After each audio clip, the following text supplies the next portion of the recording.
Sir ఈ రోజున గ్రామ స్థాయిలో కూడా నిధులు లేక కనీసం కాలువలు సైడ్ కాలువలని కానీ లేకపోతే వీధి దీపాలని కానీ మొత్తం పూర్తిగా నిర్వీర్యమైపోయింది. గత 5 ఏళ్లలో గ్రామాలకు వచ్చే పెట్టుబడులను కూడా దారి మళ్లించి నేను ఆ పథకం నొక్కుతున్నా ఈ పథకం నొక్కుతున్నా అన్న జగన్మోహన్ రెడ్డి గారి గత 5 ఏళ్ల పరిపాలన ఎలా ఉందంటారు?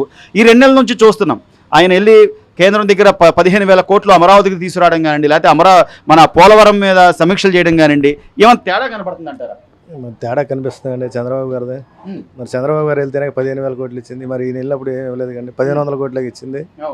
మరి తేడా కనిపిస్తుంది జగన్మోహన్ రెడ్డి గారు ఢిల్లీ వెళ్ళి వచ్చిన తర్వాత ప్రెస్ మీట్లు ఏమైనా పెట్టడం మీరు చూసారా సార్? లేదండి, ప్రెస్ మీట్లు ఏం పెట్టలేదు. పోనీ అసలు ఆయన 5 ఏళ్ల పరిపాలనకు సంబంధించి జనాల్లోకి వచ్చి ఇది చేస్తున్నాను, ఇది ఇలా ఉంది అని ఏమైనా మాట్లాడింది కానీ? జనాల్లో వ్యతిరేకత వస్తేనే కండి ఇంతకు ఈయనకి 11 సీట్లు ఇచ్చి ఆయనకి 160 సీట్లు ఇచ్చింది. కాదు, ఏదో ఈవీఎంలు ఏదో జరిగిపోయినాయి, అసలు అప్పుడు ప్రేమాభిమానాలన్నీ ఏమైపోయినాయి? ఈవీఎంల తేడా జరిగితే మరి మోడీ గారికి మొత్తం 400 సీట్లు వచ్చాయిగా. అవునుగా.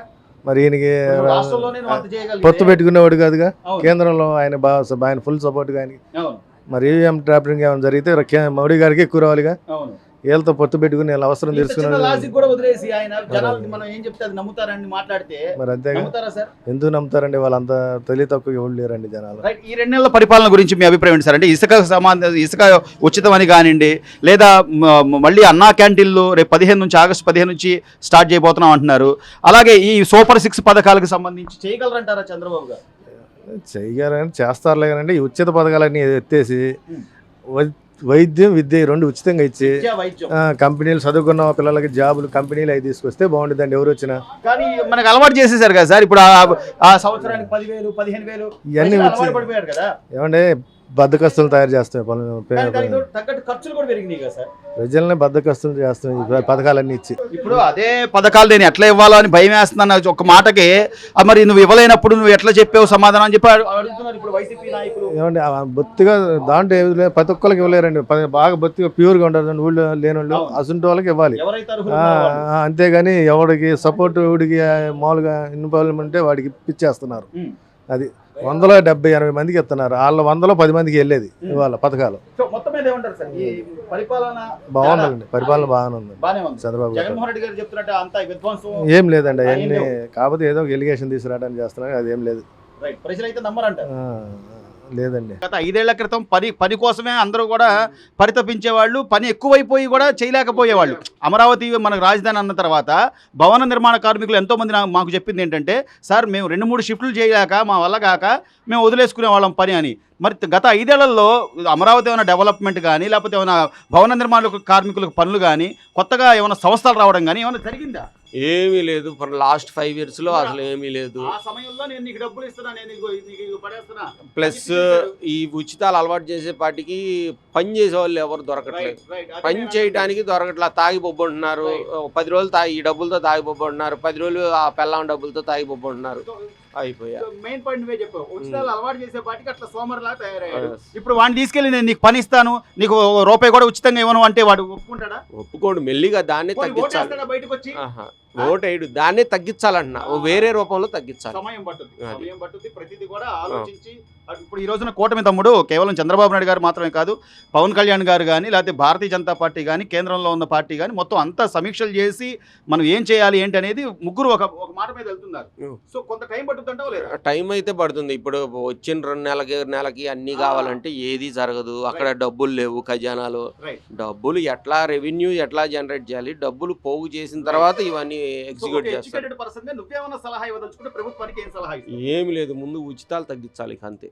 జనానికి ఉచితాలు తగ్గించి సోమరిపోతనం తగ్గిస్తే జనం పని చేసుకుంటారు, బాడీ బాగుంటుంది, ఎక్సర్సైజ్ ఫిజికల్ ఎక్సర్సైజ్ ఉంటుంది. ఇంట్లో తాగి బొబ్బు ఉంటే రోగాలే వస్తాయి. అది పని కనిపించాలి ముందు. పని చూపిస్తే జస్ట్ పని అయితే చేసేస్తారు. అమ్మ ఈ రోజున పెన్షన్ చంద్రబాబు నాయుడు గారు 3,000 4,000 చేస్తా అన్నాడు.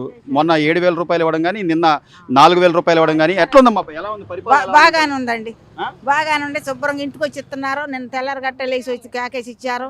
4,000 ఇచ్చారు, మొన్న 7,000 ఇచ్చారు. బాగానే ఉంది. ఉపయోగం ఖర్చులకి, మందులకి, హాస్పిటల్కి వెళ్ళి తెచ్చుకుంటానికి, ఇంట్లో వాడుకుంటాను ఆ ఒకటి కొంటారు వాళ్ళకి. అయ్యా అన్నట్టుగా ఏం ఉంటాం లేదు తింటాం లేదు మరి అలాగే ఆయన చెప్పినట్టుగా అమ్మా సూపర్ 6 పథకాల్లో భాగంగా ఉచిత బస్సు ప్రయాణం అని కానీ అలాగే సిలిండర్లు 3 సిలిండర్లు ఇస్తా అన్నాడు. అవి కూడా ఇస్తే బాగానే ఉంటుంది బాగానే ఉండిద్ది. అవి కూడా వస్తాయి అంటున్నారుగా వస్తాయి. పెరిగిపోయిన నేపథ్యంలో ఖర్చులు పెరిగిపోతున్నాయి. ఇక మరి 870 80 రూపాయలు 70 రూపాయలు గ్యాస్ ఇప్పుడు కొంటే మొన్న వేపించుకుంటే అట్ట అయింది పిన్న అట్ట. మరి ఆయన దయ వల్ల ఇక్కడ తగ్గిస్తాడో ఇస్తాడో 3 బండ్లు అన్నారు కాబట్టి వచ్చింది అనుకుంటున్నాం. బాగానే ఉండాలి తండ్రి. కాదమ్మా ఇప్పుడు జగన్ గారు కూడా నేను ఇచ్చాను, నేను 250 పెంచాను కదా, నేను చాలా బటన్లు నొక్కాను కదా అంటున్నాడు. అసలు పరిపాలన ఎవరిది తేడా? పరిపాలన ఈ స్వామి మా ఇచ్చాడు తండ్రి 7 ఏళ్ళు ఇచ్చాడు, మొన్న 4 ఏళ్ళు ఇచ్చాడు స్వామి.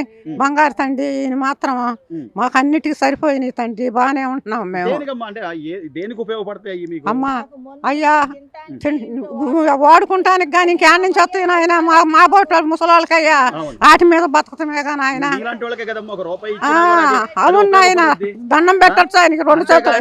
నేను ఆటో వాళ్ళకి ఇచ్చాను లేకపోతే వాళ్ళకి వేసాను లేదు, దండం చేతులు ఎత్తి దండం పెడతాను ఆయన. ఆయనకి మాత్రం అయ్యా దేనికో దానికే బియ్యానికనో దేనికో దానికి ఖర్చులకు నాయన మాకు ఇచ్చాడు దేవుడు వెళ్ళి మాకు అయ్యే ఉపకారం అవుతున్నాయి. మేము వాడుకుంటున్నాము తింటున్నాము. ఇప్పుడు కరెంటు బిల్లులని లేకపోతే ఖర్చులని మీరు అన్నట్టు గ్యాస్ బండ్లని ఇన్ని ఖర్చుల నేపథ్యంలో ప్రభుత్వం నుంచి వచ్చే ఈ రూపాయి కమ్మగారు మా కంటిగా వాడుకుంటున్నాం. వాటికంటే గ్యాస్ తండ్రి అయ్యి ఉండమంటే వాడికి బతుకుతున్నాం మేము. మా బోటాళ్ళవి ఆ తండ్రి ఇమ్మంటే మేము బతుకుతున్నాం. వాటి మీద బతుకుతున్నాం నాయన. మాకు ఏ ఆధారం లేదు తండ్రి, ఇదే ఆధారం నాయన. చెప్తే చేస్తాడంటావమ్మా? చేస్తాడు, మంచి ఆయన మహారాజు చేస్తాడు తండ్రి. చాలా గెలిచారు ఆయన, గెలిపించాం గట్ట వేసి ఓట్లు కావాలనే వేసాము గెలిపించాము. బటన్ నొక్కారు ఆయన. మరి నెలకే సంవత్సరం పొడుగు ఇచ్చాడు అంటున్నారు కదా 1000 రూపాయలు 3 ఏళ్ళు 250. ఈయన ఒక్క మాలే పెంచేసాడు. 7 ఏళ్ళు ఇచ్చేసాడు, 4 ఏళ్ళు ఇచ్చారు. సో మొత్తం మీద మార్పు అయితే ఉంది. ఏం పర్వాలేదండి, మార్పు ఉంది పర్వాలేదు.